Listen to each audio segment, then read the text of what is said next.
His name was Erian, and for as long as he could remember, he had lived in the shadows of his family. He wasn't the golden child, and he wasn't the troublemaker. He was the in-between, the one who followed rules, kept his head down, and tried his best. Yet somehow it was never enough. He often wondered if he was invisible. No one said it directly, but their actions screamed it. Forgotten dinner plates, ignored questions, and an endless silence when he needed acknowledgement. He existed, but he wasn't seen. At first, Erian told himself families weren't perfect. Maybe he was just being sensitive. Maybe if he worked harder, they would notice him. So he did. He aced his schoolwork, helped around the house, and never made trouble. Yet, no matter how much effort he gave, it was always dismissed. His younger brother Riven, on the other hand, could break rules, skip chores, or even fail a class, and their parents would still excuse him. "He's just a kid," they'd say. "You should be more supportive of him." Whenever Erian pointed out the difference, he was the problem. Too difficult, too dramatic. One Saturday night, Erian dragged himself home from his part-time job at the grocery store. His back ached, his feet were sore, but at least he was proud of earning his own money. As he stepped into the living room, the first thing he saw was Riven sprawled on the couch, controller in hand, lost in his game. On the table sat a half-eaten plate of food, and on the floor, Erian's backpack, wide open, his notebooks and papers scattered across the rug. His heart sank. "Dude, what the hell?" he muttered, crouching to pick up his things. "Oh yeah," Riven said flatly, not even glancing up from his game. "Needed paper.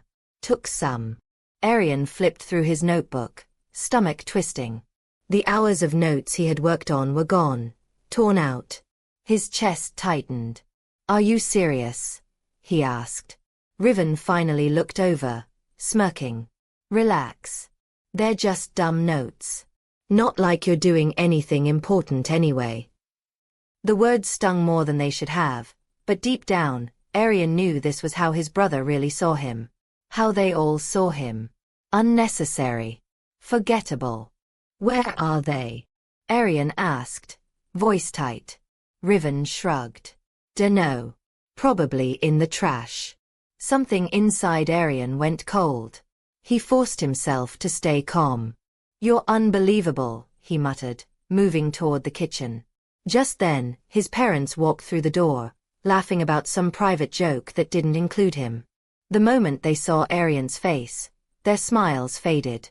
His father narrowed his eyes. "What's with the attitude?" Erian held up his ruined notebook. "Ask him," he said. "He tore up my notes, just threw them away." His mother barely glanced. "It's just paper." Erian stared at her, waiting for at least a scolding directed at Riven, but nothing came. Instead, his brother smirked, parroting their mother's words. "Yeah, it's just paper." His father folded his arms, his voice sharp.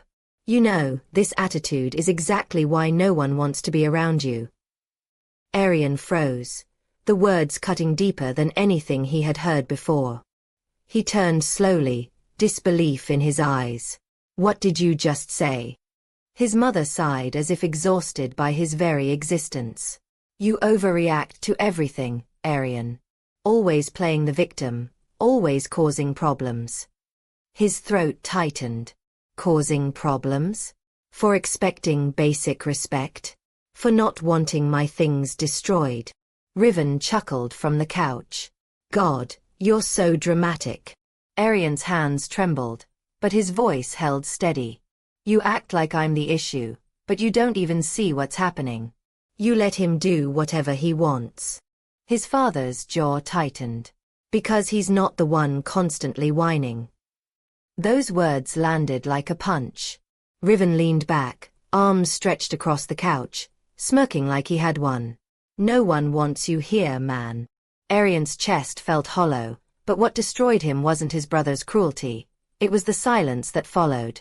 His parents didn't argue. They didn't correct him. They nodded. They actually nodded. And in that moment, something inside Erian shattered.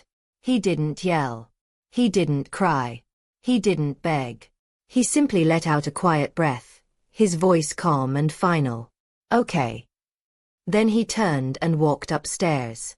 Every step felt heavy, but his mind was strangely clear.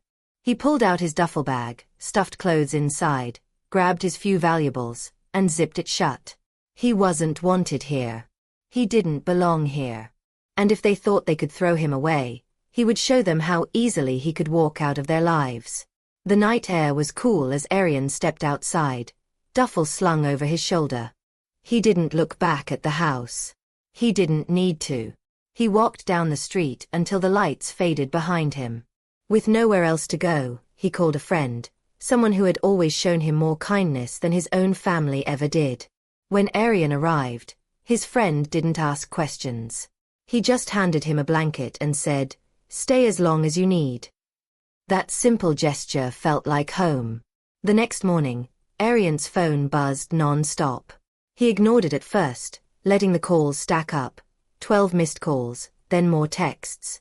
His father, his mother, even Riven. The same people who had practically told him to leave now couldn't stop reaching out. He smirked bitterly. "For people who don't want me, they sure sound desperate," he muttered.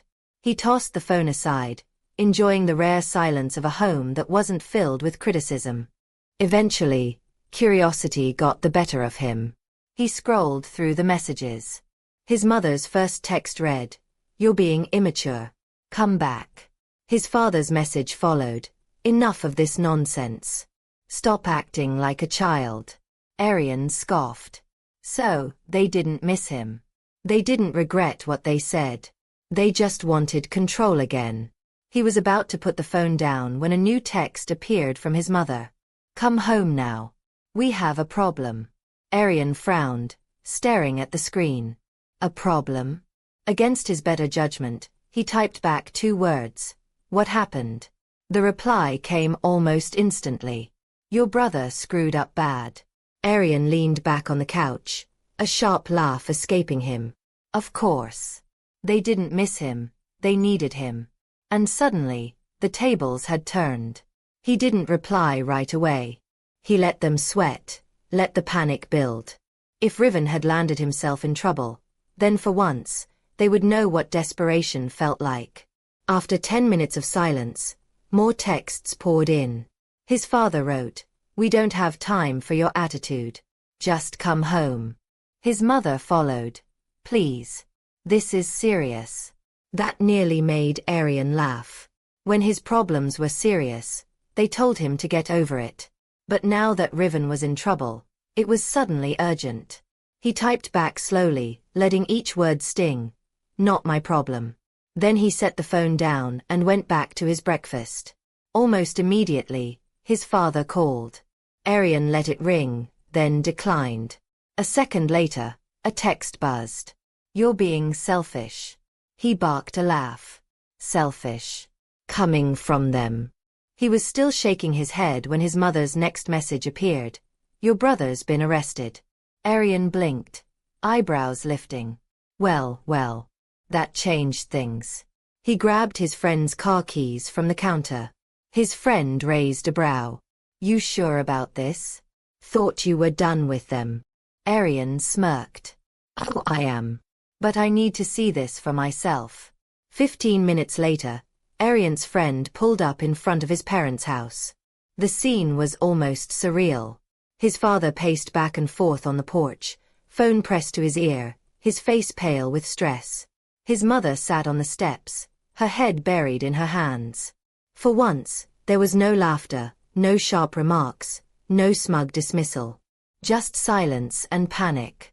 Erian stepped out of the car slowly, hands in his pockets. "So," he said casually, "who's going to tell me what happened?"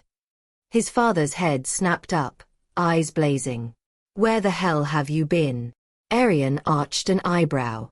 "Not here. Like you wanted." His father clenched his jaw, ready to argue, but his mother spoke first, her voice trembling. "It's your brother," she whispered. He stole something. From the wrong people." Erian frowned, pretending to think. The wrong people. His father ran a hand down his face. Some guys at that arcade he hangs out at. We don't know the details, but they called the cops. He's in holding right now." Erian almost laughed. The golden boy who thought he was untouchable had finally crashed into reality. He crossed his arms, his tone sharp. "And what do you want me to do about it?" His mother's eyes lifted, watery and desperate. "We need money. A lawyer. Bail. Something. Please, we can't do this alone." Erian tilted his head, studying her. "So let me get this straight. You told me I was unwanted. You let him treat me like garbage. You didn't care when I left. But now, suddenly, I exist? This isn't about that," his father snapped. "This is about family." Erian laughed bitterly. "Oh, now we're family? That's funny because last night, I was a burden." His mother reached out, her voice cracking. "We can talk about all of that later. Right now, we just need to get him out before things get worse." Erian tapped his chin like he was considering it. "And how much are we talking?" His father sighed, defeated. "Bail is set at $10,000. We can pay some, but we need you to cover the rest." Erian whistled low. 10 grand? Sounds serious. His mother perked up slightly, a flicker of hope in her eyes. "So you'll do it?" Erian smirked, leaning back on his heels. "Oh, absolutely not." The way their faces dropped was almost comical. "Excuse me," his father barked. Erian shrugged. "Not my problem." His mother's voice cracked. "But he's your brother." "No," Erian corrected, his tone ice. "He's your son. And you made it very clear I was never part of this family." His father stepped closer, anger flashing. "You think you're proving a point? You think this is funny?" Erian met his glare without flinching. "No. I think it's fair." His mother reached for his arm, desperation bleeding from her words. "We'll pay you back, I swear." Erian stepped back, his laugh cold. "You think I trust you? The people who threw me away like nothing." She opened her mouth but no words came. His silence was louder than any scream. "Here's what's going to happen," Erian said firmly. "You're going to figure this out without me, just like you always wanted. And I'm going to walk away, just like you told me to." He turned on his heel, heading for the car. His father's voice thundered after him. "Don't you dare walk away from us." Erian glanced over his shoulder, eyes hard. "You already did it first." Then he slid into the passenger seat, and his friend drove him away, leaving his parents frozen in their own chaos. As they drove, Erian's grip tightened on the steering wheel.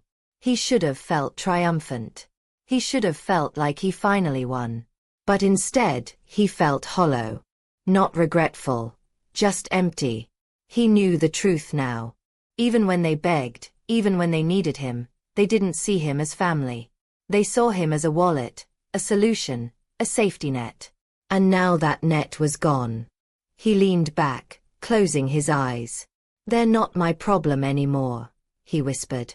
That night, Erian ordered greasy takeout and sat on his friend's couch, scrolling through his phone. Sure enough, the notifications poured in again. His mother's texts. "We can work something out. Please, let's talk."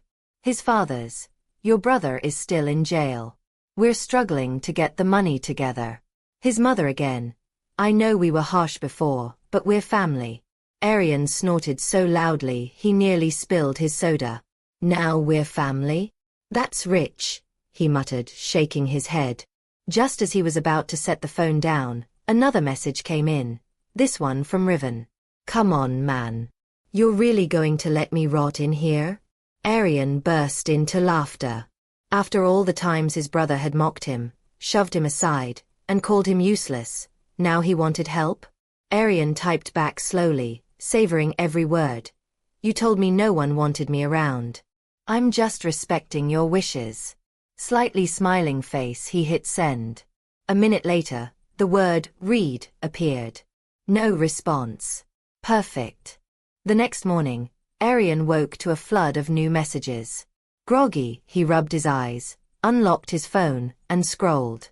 His father had written, "We had to sell the TV and my golf clubs. Your mother is furious with me. Hope you're happy." His mother added, "Please. We don't know what else to do." And then the best one. Riven. "I swear to God, when I get out, you better pray I don't find you." Erian chuckled, shaking his head. "That's some strong language for someone begging me for help," he muttered. Deciding to have a little fun, Erian typed back, "That's big talk for a guy stuck in a cell. Try again." He leaned back, arms behind his head, grinning as he waited. For nearly an hour, there was silence. Then, finally, his mother messaged, "Please. We're really struggling." Erian smirked. It was time to twist the knife. "Tell you what," he typed. "I'll bail him out on one condition." She responded instantly. "Anything." Erian's fingers danced across the screen. "I want a public apology. In the family group chat. A long one. Admit everything you've said to me. Thank me for helping. Otherwise, don't bother." He hit send and sat back, imagining the look on his father's face as he read it. Pride was the one thing his father valued above all else. And now, to get what they wanted, they'd have to swallow it. For a while, the group chat was silent. Then, finally, a message popped up. It was stiff, forced, but exactly what Erian wanted. "We need to talk about how we've treated Erian. We've made mistakes, and we realize how much we've hurt him. We deeply regret our actions. He is an important part of this family, and we are grateful for his generosity in helping us during this time." Erian read it twice, a slow smile spreading across his face. "Perfect." He replied with nothing but a thumbs-up emoji. His mother messaged right after, "So, you'll help?" Erian smirked at the screen, whispering to himself, "Not a chance." He slipped his phone into his pocket and went about his day, humming softly. For once, the power was his, and he didn't have to do a single thing to prove it. A week later, the phone rang again. This time, it was Riven, his voice thick with frustration. "I can't believe you did this to me," he growled. "I thought you were better than this." Erian chuckled, his tone light. "Better than what? I'm just giving you what you wanted. You told me no one wanted me around. Now you get to live with it." On the other end, Erian heard a loud clang, probably Riven slamming something against the bars. "You can't do this," Riven hissed. "You're really just leaving me here?" Erian let the silence hang before replying calmly. "You know, I thought about helping. I really did. But then I remembered, none of you cared about me. Not once. And now, when you need me, suddenly I'm important? No. I finally get to live on my terms, while you sit there and think about what you've done." For a long moment, Riven didn't speak. Erian could almost picture him fuming, pacing like a trapped animal. Finally, Riven spat. "You'll regret this." Erian smiled faintly. "No. I think I'll enjoy it." With that, he ended the call, tossing the phone onto the couch beside him. He leaned back, breathing deeply. For the first time in years, he felt something he had never felt under that roof. Peace. Days turned into weeks. His family scrambled, begged, and pleaded, but nothing worked. Riven's charges were too serious. No quick fix, no easy escape. And without Erian's help, they were forced to face the world without their golden shield. Every message they sent, every reminder of how desperate they were, only made Erian smile. Not because he wanted revenge, but because, for once, he wasn't the forgotten one. He was the one holding the power. Sitting in his small apartment one quiet evening, Erian closed his eyes and let the silence wash over him. No yelling, no criticism, no cruel jokes. Just peace. He realized something important then. It was never about bailing his brother out, or making his parents beg. It was about freedom. They had thrown him away, but he had chosen not to return. And in that choice, he found his strength. For the first time in his life, Erian was no longer invisible. He was finally living for himself. Please like, comments and subscribe. Don't forget to share with your friends and family.